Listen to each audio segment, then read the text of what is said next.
La voix dans le masque, ça n'existe pas. Oui, il y a des perceptions. Il peut y avoir des perceptions. Sauf que tu auras remarqué qu'on a tous des corps différents.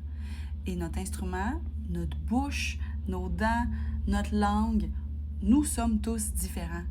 Et donc, on s'entend-tu que nos perceptions aussi vont être différentes? Puis en passant, placer le son.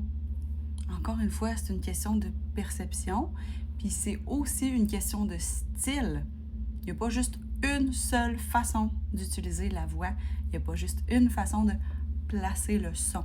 Donc, au lieu de penser à comment tu sens ton son, je te conseille d'apprendre chacun de tes ingrédients.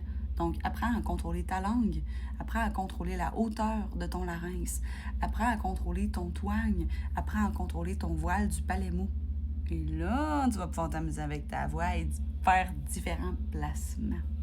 On est rendu là avec la science. C'est le fun, on le sait maintenant comment ça fonctionne.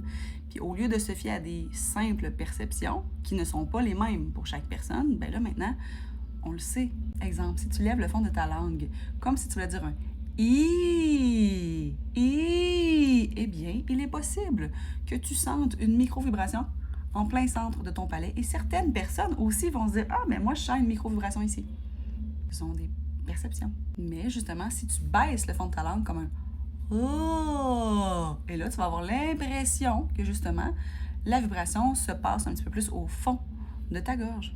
Et dans tous ces exemples-là, c'était toutes des bonnes manières d'utiliser la voix. Il n'y a rien qui est nocif là-dedans. Ça dépend comment tu veux sonner. OK, bye.